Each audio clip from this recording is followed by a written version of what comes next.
오늘의 말씀 사무엘상입니다.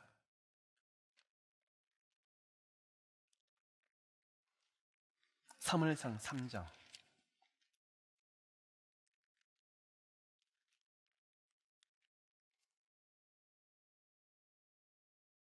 1절부터 4절까지 말씀을 우리 함께 읽도록 하겠습니다. 아이 사무엘이 엘리 앞에서 여호와를 섬길 때에는 여호와의 말씀이 희귀하여 이상이 흔히 보이지 않았더라. 엘리의 눈이 점점 어두워가서 잘 보지 못하는 그때에 그가 자기 처소에 누웠고 하나님의 등불은 아직 꺼지지 아니하였으며 사무엘은 하나님의 궤에 있는 여호와 전안에 누웠더니 여호와께서 사무엘을 부르시는지라 그가 대답하되 내가 여기 있나이다 하고 아멘. 여러분 지금 보고 있는 말씀은 사무엘상입니다. 그러면 사무엘은 우리가 구약의 성경의 시대를 배열을 할 때 어느 시대에 지금 속할까요? 사사기입니다. 사사기에서 나오는 가장 마지막 사사가 바로 사무엘이며 또한 왕정 시대를 시작했던 선지자입니다. 그러면 이 사무엘을 통해서 사사기가 마무리되고 이제는 왕정 시대로 시작이 되는 산파 역할을 하고 있더라는 것입니다. 그러면 여러분 사사기가 어떤 시대일까요? 하나님께서 모세와 이스라엘 백성들을 광야에서 훈련을 시키시며 40년 동안 광야에서 하나님의 말씀을 듣고 하나님의 말씀대로 사는 방법들을 가르쳐 주셨어요. 그릴 때 하나님께서 약속하시기를 하나님의 말씀 가운데 순종하며 살아나갈 때 약속의 땅을 차지할 것이다. 여호수아의 정복 전쟁은 무엇으로 시작해서 무엇으로 마무리될까요? 하나님에 대한 순종, 제사, 예배, 그리고 믿음으로 정복 전쟁을 해서 약속하신 땅을 다 차지를 해요. 그런데 하나님께서 하나님에 대한 제사법, 하나님의 백성대로 살 수 있는 율법을 주셨는데 나라를 만들어주지 않으셨어요. 여호수아 시대 때. 왜 그러셨을까요? 백성의 리더를 세우셨지 나라를 세우지 않으셨고 국방력을 강화시킨다든지 정치적인 그런 체제를 특별히 만들지 아니하셨더라는 거예요. 그래서 사사기를 들여다보시면 곳곳마다 이방 민족들이 일어나서 이스라엘 백성들을 괴롭게 하는데 그때마다 하나님께서 특별히 사사, 재판관을 말하고 있고 특별한 백성들을 영적으로 이끌어가는 리더를 지금 말하고 있는데 사사를 지파별로 다양하게 세우셨어요. 그 중에 여러분이 잘 아는 사사 중에 한 사람이 바로 기드온이고 바로 삼손이에요. 또 드보라도 그 가운데 있어요. 사사기를 살펴보시면 12명 내지 13명의 사사가 있더라는 거예요. 그러면 우리가 이 가운데 질문이 생겨요.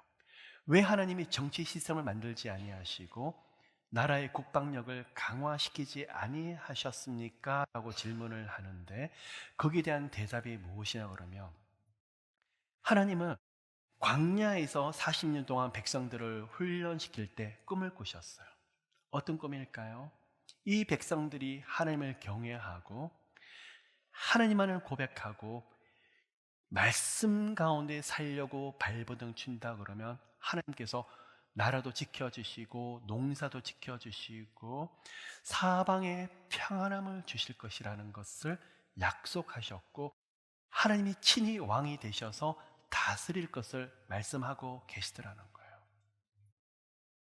여기서 그러면 사사기를 만들어 주시는데 사사기 시대는 어디서 시작이 됐죠? 여호수아 시대부터요. 하나님의 꿈이 있으셨어요. 왕은 없지만 하나님의 왕이 되고 하나님의 왕으로 섬기는 백성들이 누리는 축복들이 얼마나 큰지 이방 민족들에게 보여주고 싶어 하셨어요. 그런데 여기서 문제가 생기죠. 여호수아와 그와 함께 했던 장로들이 죽고 나서 신앙 전수가 되지 아니하다 보니까 옆에 있는 이웃 나라들, 이방 민족들의 우상들을 가져다가 우상 숭배하기 시작을 해요. 하나님이 가장 싫어하는 우상 숭배, 그리고 하나님의 율법을 떠나서 이방 민족들의 풍속을 따라서 움직이고 있더라는 거예요. 왜 그랬을까요? 자기들보다 이방 민족이 잘 살아 보이니까. 저들이 더 풍요하고 저들이 농사하는 추수의 결실들도 많으니까, 자기들보다도 더 배가 부른 것 같으니까, 하나님이 축복의 근원이 아니라, 그러다 보니까 이방 민족이 섬기는 신을 우리도 본따서 한쪽은 하나님도 섬기고 다른 쪽은 이방신도 섬기면 이쪽도 복주고 저쪽도 복주지 않을까. 그래서 혼합주의가 들어오기 시작을 해요. 그게 바로 사사기에서 흘러오는 영적인 흐름에다가 영적인 저주들하는 거예요. 그로부터 250년, 300년 동안은 사사기 시대가 계속되고 있는데, 백성들이 우상 숭배를 할 때 하나님은 이방 족속을 일으켜서 아프게 하실 수밖에 없어요. 허용하시죠. 왜요? 너무 사랑하시니까. 이들이 여호와께 돌이키게 하시려고. 아프니까 하나님 앞에 살려달라고 울부짖고, 자기 땅도 자기 집도 농사 지은 열매들도 추수도 다 뺏겨버리니까 산으로 들러 가는 거예요. 여기서 모여서 하나님 한번 살려주세요. 저희들이 여호와께 범죄했습니다. 여호와 하나님 앞에 엎드리겠습니다. 도와주세요. 울부짖고 주님을 찾으니까, 하나님 앞에 엎드리니까 하나님이 사람을 세우세요. 그 사람들이 누구라는 거죠? 사사들이라는 거. 그래서 그 사사를 중심으로 다시 침략을 받았던 이방인의 세력들을 물리치게 하고, 한동안 또 평안을 주셨는데 이러한 영적인 습관과 버릇을 버리지 못하고 또 우상 숭배를 하고 악순환을 250년, 300년 동안에 계속하고 있는데, 그것이 바로 뭐더라는 거예요? 사사기 시대의 영적 저주더라는 거예요. 그러면 이것을 끊는 인물이 있는데 누구일까요? 누구일까요? 사무엘 맞습니다. 근데 사무엘 엄마 한나가 그 사무엘의 저주를 끊기 시작해요. 엘가나에게 2명의 아내가 있다고 말을 하고 있어요. 자, 하나님은 분명히 한 아내를 명하셨는데 2명의 아내가 있는데, 한 명이 한나요, 한나의 분인 나예요. 그런데 한나의 몸 상태가 어떻게 되죠? 불임의 상태더라는 거예요. 그것을 통해서, 한 여인을 통해서 하나님 보여주신 게 뭐냐 그러면, 이 땅이 열매 맺지 못하더라. 이 땅이 영적으로 거둘 게 없을 정도로 굉장히 황폐하더라. 그래서 한나가 택한 방법이 무엇일까요? 성전에 올라가서 오래 기도하며 울부짖더라는 거예요. 모두가 알아주지 않고 모두가 하나님을 찾지 않는 이 시간에 한나가 택한 방법이 뭐냐 그러면, 그 시대에 그 시간에 여호와 하나님 앞에 엎드려서 간절히 기도하더라는 거예요. 심지어 엘리 제사장이 와서 네가 대낮부터 술에 취했구나. 너무 간절한 나머지 소리를 크게 내지도 못하고 입술로 그냥 움직이면서, 하나님 제발요, 제발 제 기도 좀 들어주세요. 마음이 무너지고 모든 것들이 촛불 녹듯이 다 녹아지는 그 간절한 기도를 한나가 올려드리더라는 거예요. 엘리 제사장도 알아주질 못하고 조롱합니다. 네가 대낮부터 술이 취했다. 한나가 그 마음을 올려드렸을 때 엘리가 하는 말이, 내 소원을 여호와께서 이루어주길 원하노라. 그리고 나서 1년 뒤에 사무엘이 태어나게 됐습니다. 한나가 그 시간에 하나님 아들을 주시면 제가 아들을 하나님 앞에 다 바칠게요. 낯을 일으로서 하나님 앞에 드릴게요. 하나님의 사람으로서 아들을 소원을 하게 되는데, 그게 바로 훗날 사무엘의 놀라운 사역의 산파 역할을 하더라는 거예요. 여러분, 정리 하나 하고 할까요? 영적으로 계속 악순환이 되는 게 있었어요. 어떤 분은 할아버지도 질병, 아버지도 질병, 아니면 여러분 데이도 손주 데이도 계속 질병의 역사가 강하세요? 아니면 사건 사고, 아니면 사람들을 통해서 억울한 일들을 당하십니까? 아니면 계속적으로 힘든 일들이 연속돼서 일어나세요? 아마요, 여러분 한 분 한 분 이야기를 하다 보면 우리 안에서 다른 사람들과는 조금 차원이 다른 영적인 공격을 받는 일들이 많으실 거예요. 목사님, 해도 안 돼요. 저는 계속적으로 물질로 공격을 받아요. 저는 건강으로 공격을 받아요. 사람 때문에요. 끊임없는 사사기의 일들이 일어나는 것들을 여러분 가운데 보게 되실 거예요. 그러면 오늘 어떻게 하죠? 한 가지, 한나처럼 마음에 결단하고 여호와 하나님 앞에서 정말 간절한 마음으로서 제 제너레이션의 이것을 끊어야 되겠다. 끊어질까요? 끊어지지 않을까요? 사무엘상에서 한나가 오랜 기도를 통해서 끊어버려요. 오늘 여러분 이 자리에 왜 오셨습니까? 왜 비가 오는데도 이 자리에 그렇게 오셨습니까? 예배 드리려고요. 맞습니다. 찬양하려고요. 맞습니다. 예수 그리스도 이름으로 영적으로 묶여 있었던 거, 영적인 흐름들이 너무 힘들었는데 지금 이것을 대역전시키고 대반전시키려고요.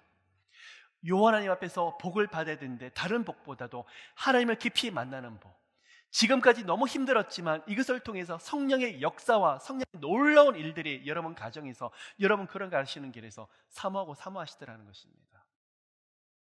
여러분 인생에서 하나님이 보여주시는데 사무엘과 같은 그런 놀라운 일들이, 그게 비즈니스일지 여러분의 자녀일지 여러분의 손자, 손주, 손녀딸일지 아니면 여러분이 앞으로 꿈꾸고 계획하는 일이든지 간에 여러분의 인생에서 여러분에게 하나님께서 사무엘처럼 놀라운 응답들을 충만히 보여주시기를 예수 그리스도 이름으로 축복합니다. 어떤 사람들은 아들과 손주, 손녀가 계속 힘들고 어려울 때 목사님 저는 힘들어요, 그냥 포기하고 싶어요, 그러면서도 기도의 자리에 가서 하나님을 붙잡고 울부짖는 사람이 있고, 아니면 한 분은 포기해버렸어요. 근데 시간이 지나면서 그 결과는 엄청난 차이가 있더라는 거예요. 여러분 오늘 이 시간에 한나처럼 주님 앞에 엎드리는, 사람의 보기에는 너무나 미련해 보이고 어리석어 보이고 뭐가 달라집니까? 그렇게 한들 뭐가 바뀌고 있습니까? 조롱하고 조소한다 할지라도 우리는 이 말씀 그대로 여호와 하나님 앞에 엎드리겠노라고 결단하시는 우리 모두가 되시기를 예수 그리스도 이름으로 축복합니다. 한나의 소원대로 하나님의 뜻 가운데에서 나실인으로서 사무엘이 자라갑니다. 그가 어린 시간에 자라는 장소는 편안한 곳이 아니라 성막의 한 기틈에서 잠을 자는데, 그가 맡았던 일이 무엇이냐 그러면 성소 안에 있는 등불에 기름을 채워넣는 일이더라는 거예요. 그 시대가 어떤 시대였냐 그러면 조금 전에 저희들이 읽었던 말씀 3장 1절을 들어보시면 여호와의 말씀이 희귀하여 이상이 흔히 보이지 않았더라. 이 희귀하다가 히브리어도 야카르라고 합니다. 근데 이 뜻은 두 가지가 있어요. 너무너무 소중하다, 너무 귀해서 값을 매길 수가 없다, 이게 야카르예요. 근데 또 한 가지는 자신의 이익을 위해서 멋대로 사용하다는 거예요.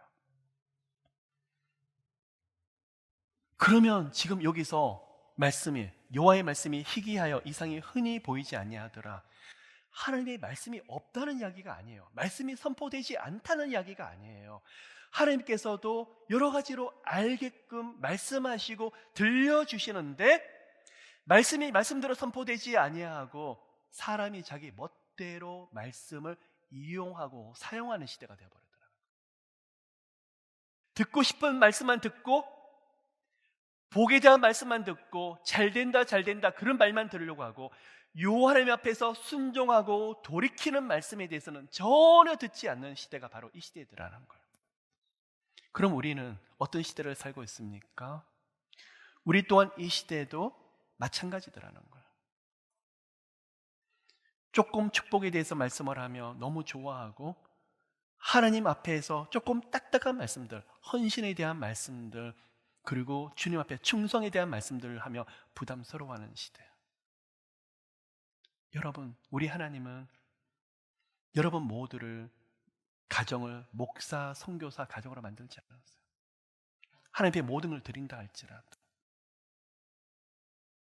마음 중심을 받고 싶으신 거예요. 하나님, 제가 여기 있습니다. 조금 이따가 제가 그 말씀을 좀 정리해서 드릴 텐데, 하나님, 저희 가정이 여기 있습니다. 어떤 분은 그런 고백을 하기를 벌벌 떨어요. 하나님, 제가 여기 있습니다 고백하는 거 선교사 보내지 않을까?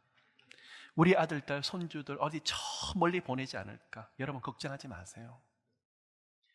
여러분 아들, 딸, 손주들을 선교사 보낼 때는요, 이미 하나님 앞에 미쳐서 그 말씀밖에 없어서 가지 않고는 못 견딜 정도의 마음을 주세요. 그냥 이 예수 그리스도 말씀 앞에 절절거리면서 본인 스스로가 못 견디세요. 그럴 때 선교사 해야 되고, 그럴 때 목사를 해야 돼요. 억지로 등을 떠밀어서 하는 것이 아니더라는 거예요. 사무엘 시대는 이 말씀이 선포가 되는데도 불구하고도 자기가 듣고 싶은 이야기만 듣고 싶은 시대가 되는 게 바로 말씀이 희귀하여 이상이 보이지 않는 시대가 되었었어요. 그런데 그때 나타나는 현상이 또한 뭐죠? 엘리의 눈이 어두워지고 있어요. 육신의 눈을 표현하고도 있지만 엘리 제사장의 눈을 통해서 영적인 눈조차 어두워지고 있다는 거예요. 자, 여러분, 제가 조금 전에 말씀을 하기를 영성이 뭐죠? 하나님과 예수 그리스도의 말씀에 대해서 반응하고 성령님의 은혜에 반응한 것이 영성이라 그러는데, 영성은 쉽게 만들어지지 않아요. 영적으로 아프고 마음이 힘들고 또 여러 가지로 마귀의 공격이 있을 때 찔리고 고통스러우면서 영성이 만들어져요. 그러면 여러분 지금 어떤 시간을 보내고 계십니까? 다른 사람은 기도 없이도 잘 된다고요? 하나님을 찾지 않는데도 모든 일이 형통하다고요? 단순 비교로 하면 시험 드세요. 우리는 누굴 만났습니까? 살아계신 하나님을 만나고 있어요. 살아계신 하나님의 은혜를 구하고 있어요. 여러분, 재정 때문에 기도하십니까? 건강 때문에 기도하십니까? 금방 응답하지 않으신다고요?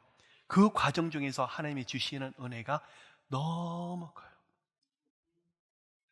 말씀이 얼마나 소중한지 정말 깊은 기도를 들어가면서 하나님의 은혜 속에 들어가면서 세상에 줄 수 없는 임재, 하나님이 주시는 은혜를 다 누리고 있죠. 여러분, 이 세상에 줄 수 없는 평안, 그런 영성이 우리 가운데 계속 넘치시기를 예수 이름으로 축복해요. 그러면 영적인 은혜만 주실까? 아니에요. 때가 되면 사무엘 시대처럼 주시는 은혜와 은총이 너무나 큰 것을 보게 되실 거예요. 그런데 여기서 하나님의 등불, 여러분 여기서 중요한 이야기가 있어요. 성소 안에 진설병을 놓는 떡상이 있어요. 안식일마다 12지파, 12개의 떡이 있는데 이 떡을 바꿔요. 또한 7금초대가 있어요. 7금초대의 이 등불은 결코 꺼지면 안 돼요. 그래서 뭐라 하죠? 항상 불은 켜져 있어요. 그러면 옆에 있는 제사장들이 뭐라 하죠? 불을 켭니까? 아니면 등불을 채워 넣습니까? 불을 켜는 것이 아니라 불은 항상 켜져 있다니까요. 등불을 계속 채우러 가고 있더라는 거예요. 여러분 잘 생각하셔야 돼요. 우리 안의 영성이 계속 식고 불을 켜러 오는 영성이 아니라 매일매일 이미 여러분 안에서 성령의 불은 붙어 있어요. 말씀의 불은 타고 있어요.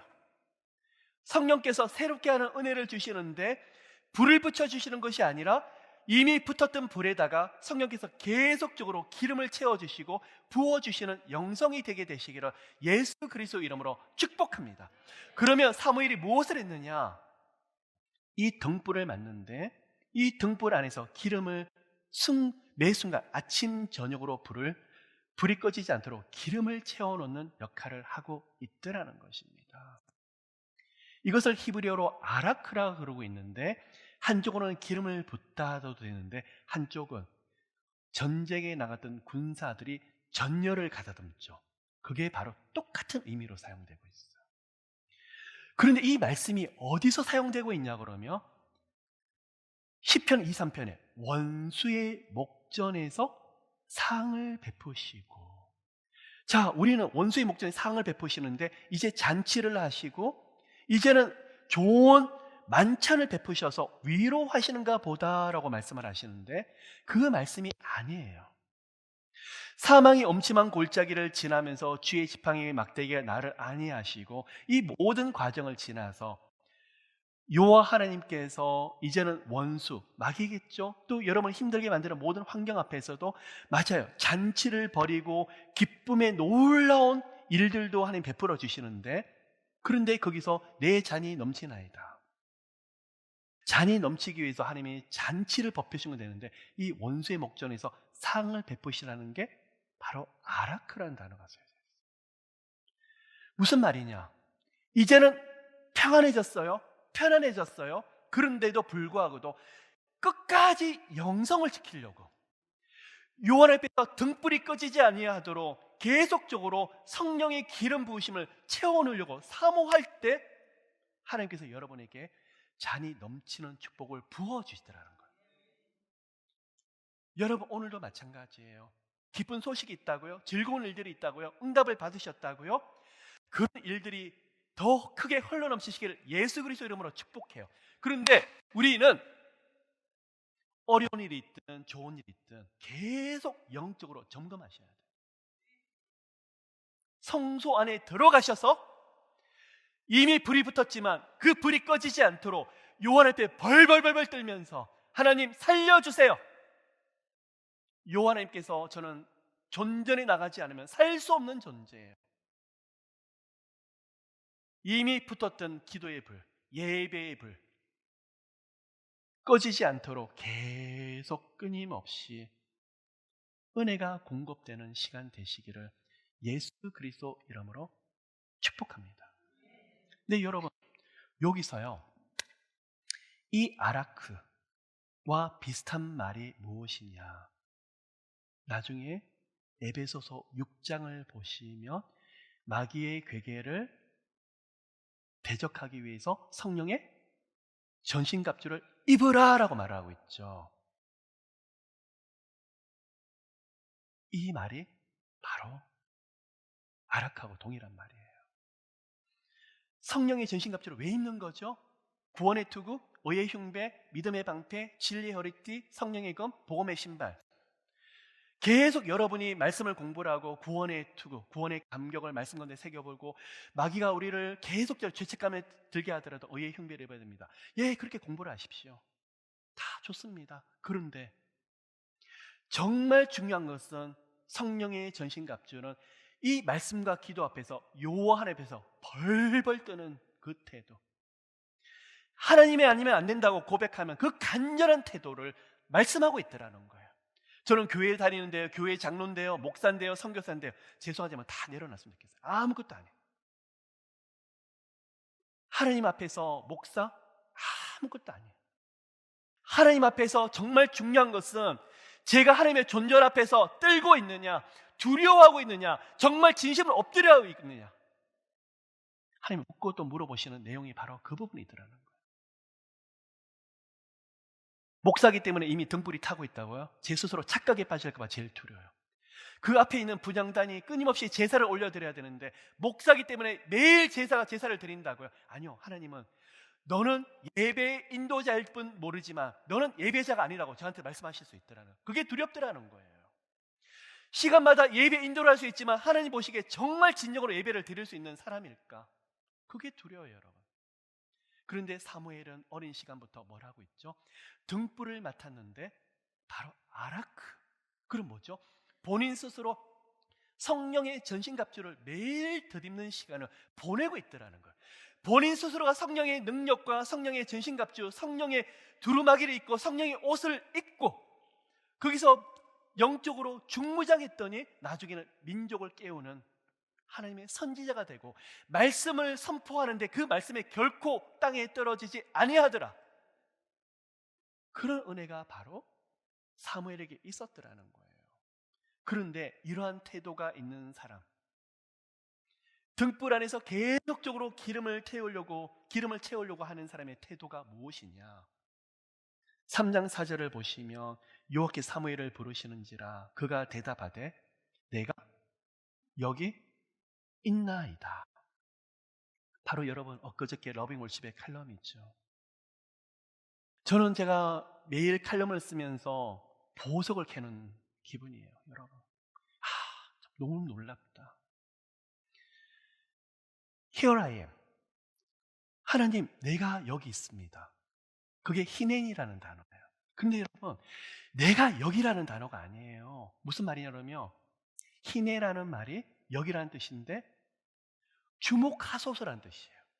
하나님, 내가 여기 있는데 주목하소서, 나를 주목하소서. 자, 우리는 하나님 앞에 하나님 저를 지켜주세요, 저를 좀 바라봐 주세요 말을 하는데 이 뜻은 뭐냐 그러면 하나님, 저는 하나님의 종이니까 주일이 말씀하시는 것을 언제든지 제가 순종할 태도가 되어 있으니까 하나님 시키실 거 있으시면 언제든지 말씀하시고 명령하실 거 있으면 저 기억해 주세요. 나는요 하나님 것이니까 언제든지 준비되어 있어요. 제가 그 말씀을 묵상하고 묵상하시는데 마음이 터져버리는 거예요. 히넨이, 하나님의 히넨이라는 고백, 저는 히브리 원어 중에서 제일 강력한 단어 중에 한 가지가 히넨이라고 저는 생각이 돼요. 주님, 내가 여기 있습니다. 저는요 하나님의 종입니다. 주님 말씀하소서, 다 순종하게요, 제가 다 드리겠습니다. 그게 바로 히넨이에요. 이 히넨이의 시작이 누군 줄 아십니까? 아브라함이에요. 아브라함이 갈대 오르의 산에 부르셨을 때 내 주님 여기 있습니다 절대 안 그랬어요. 뭐가 뭔지 몰랐었어요. 언제 히넨이라는 고백을 처음 하는지 아세요? 아브라함아, 네, 제가 여기 있습니다. 네 아들 독자 이삭을 내가 지시하는 산으로 가서 번제물로 드리라. 그때 아브라함이 하나님, 내가 여기 있습니다 처음 고백을 해요. 무슨 시간일까요? 아브라함이 25년을 기다려서 아들을 보았었어요. 그 과정 가운데서 숱한 어려움을 겪었는데 정말 살아계신 하나님께서 동행하시고 함께 하시는 것을 경험하면서 귀로 들었던 하나님을 자기의 믿음이 되고 자기의 생명이 되었어요. 또 가장 소중한 독자 이삭을 주었는데 말이 되지 않는 은혜를 경험하면서 아브라함의 마음의 고백은 히넨이라는 고백을 하는 거예요. 나는 족장이 아닙니다. 하나님 앞에서는 종입니다. 아브라함아, 내가 여기 있습니다. 그때 처음 고백을 하는데 정말 이삭을 모리아산에 가서 아버지, 번제물이 어디 있어요? 여호와께서 다 준비하실 거다. 이삭을 묶어놓고 이삭을 바치려고 하는 그 순간에 하나님이 굉장히 급하셨어요. 보통 아브라함 한번 부르시면 됐는데 여호와의 사자가 아브라함아 아브라함아 두 번을 불러요. 네가 내 독자 이삭을 아끼지 아니하고 모든 것을 드리려고 하니 네가 이제야 여호와를 경외하는 줄 알았노라. 그때 두 번을 부를 때 아브라함아 아브라함아, 아브라함의 고백이 하나님 내가 여기 있습니다. 이 말씀이 살아서 움직이는데 지금 누가 그러죠? 사무엘이 그러네요. 등불을 켜는, 보세요, 어린 아이예요. 새벽이에요. 한참 잠이 많은 그 시간이에요. 사무엘아 사무엘아 내가 여기 있나이다. 그것도 한 번이 아니라 세 번을 깨워요. 엘리 제사장이 부른 줄 알고 달려갔지만 엘리가 아니라 하나님이 부르시는 사무엘아 사무엘아 내가 여기 있나이다. 아브라함이 그 일로 인해서 메시아의 집안에 믿음의 조상이 되게 되고 그를 통해서 예수 그리스도가 태어나게 되고, 또한 오늘 사무엘 말씀을 보시면 응부를 맞는 일뿐만 아니라 그 마음 중심에 하나님께서 늘 자신이 두렵고 떨리는 가운데 뭐라 하죠? 하나님 내가 여기 있습니다. 그럴 때 하나님이 그에게 주시는 축복이 무엇입니까? 자, 이 고백을 하는 사람과 고백을 하지 않는 사람의 차이가 무엇이냐? 사무엘상 4장을 들여다보시면 블레셋과 큰 전쟁이 아벡이라는 곳에서 벌어지게 되는데 전쟁에서 져요. 그랬더니 장로들과 또 그때 제사를 드리는 사람들이 우리가 언약궤를 들고 오자. 멀리 있는 실로에서 아벡까지 언약궤를 들고 돌았더니 이스라엘 백성들이 환호를 치면서 이제 여호와께서 여기 계시니까 전쟁의 승리는 우리 것이다. 그리고 블레셋은 저기서 큰 소리가 나니까 두렵도다 막 그러고 있는데 실제 전쟁을 해보니까 누가 이기죠? 블레셋이 이기고 언약궤가 뺏겨버려요. 지금 무엇과 무엇을 비교를 하고 있느냐 그러면 한쪽은 무늬만 있는 신앙. 언약궤가 있으니까 십자가 목걸이가 제게 있고 십자가로 벽에 걸어놓고 성경책이 저희 집에 5권이 있으니까 곳곳마다 방마다 다 있으니까 하나님 복 주시겠지. 차에다가 성경책뿐만 아니라 모든 걸 다 집어넣어놓고 있으니까 하나님 이 차는 사고 나지 않겠지. 이 비즈니스에서 좋은 말씀에 대한 액자들을 걸어두니까 엄청 축복하시겠지. 마음 중심만 있다면요. 그곳에 하나님의 절절 매는 마음 중심만 있다면 축복하실 거예요. 그런데 마음은 떠나버리고 액자만 있고 성경책만 있다 그러면 과연 그럼 어떻게 우리가 복을 받을 수 있을까요? 사무엘처럼 정말 성전의 성소의 등불을 꺼트리지 않으려고 그리고 하나님 앞에서 언제든지 주님 내가 여기 있사오니 히네니에 대한 고백을 하는 여러분 되시기를 축복합니다. 이제 마지막 말씀입니다. 사무엘상 7장을 들여다보시면 사무엘이 블레셋으로부터 너무나 오랫동안 고통을 받는 이스라엘 백성들을 보면서 블레셋과의 전쟁에 앞서서 우리가 여호와께로 돌아가자. 미스바에서 모든 백성들을 모아놓고 거기서 미스바 구국 성회를 하게 됩니다. 모든 우상을 버리고 여호와께로 돌아가자. 온 마음을 다해서 여호와께 제사를 드리고 백성들이 마음을 짓고 회개를 하는데 이게요 간절한 국성회라는 것이 요수아 이래로 처음인 것 같아요. 300명 만에 처음인 것 같아요. 한 사람이 주님 앞에 깨어 있었더니 한 사람의 집안의 가장이 기도하는 사람이 깨어 있었더니 그 회사에 한 사람만 깨어 있었더니 나라와 민족을 놓고 기도하는 정말 기도의 등불이 되는 소수의 사람이 이렇게 깨어 있다 그러면 아마 엄청난 성령의 역사가 일어나더라는 거예요. 자, 거기서 들여다보면 미스바에서 마음을 듣고 온 백성들이 회개하며 엎드리는데 블레셋 사람들이 막 쳐들어오는 거예요. 금방 모든 제사를 드리고 온 마음을 다 드리는데 쳐들어온다고요? 그때 하나님의 방법이 나타났죠. 7장 10절 사무엘이 번제를 드릴 때 블레셋 사람이 이스라엘과 싸우려고 가까이 오매 그 날에 여호와께서 블레셋 사람에게 우레를 발하여 그들을 어지럽게 하시니 그들이 이스라엘 앞에 패한지라. 이곳이 어디일까요? 에벤 에셀. 도움의 돌이라는 뜻이에요, 여러분. 에벤, 거기서 에제르, 아자르라는 단어가 쓰여지게 되는데 여호와께서 돕는다. 사람이 할 수 없는 영역을 특별히 돕는다. 그 뜻이에요. 그런데요, 놀라운 비밀이 한 가지 담겨 있어요.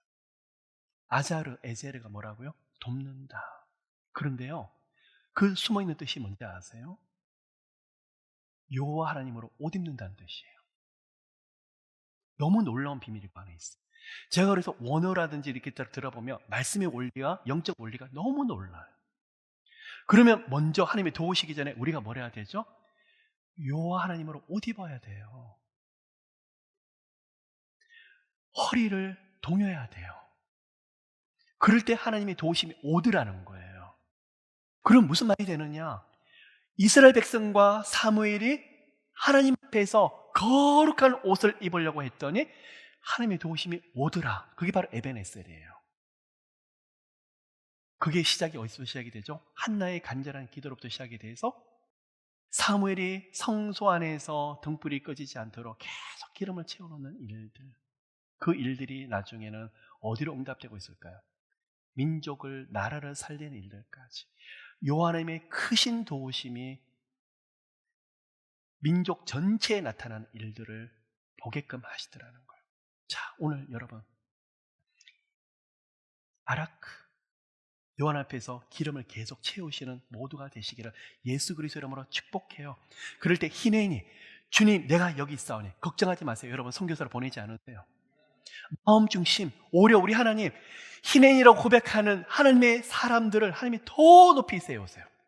다니엘 선지자였지만 나라의 총리였어요. 바벨론의 총리였어요. 느헤미야도 같은 고백을 하고 있었지만 술 맡은 장관급의 사람이었었어요. 에스라 제사장이었지만 또한 그 나라의 브레인이고 나라의 책사였어요. 학자였어요. 여러 가지 신분들을 다양하게 주세요. 여러분의 가정이 하나님이 쓰시는 놀라운 가정, 이 시대를 일깨우는 그런 가정과 집안이 되시기를 나사렛 예수 그리스도 이름으로 축복합니다.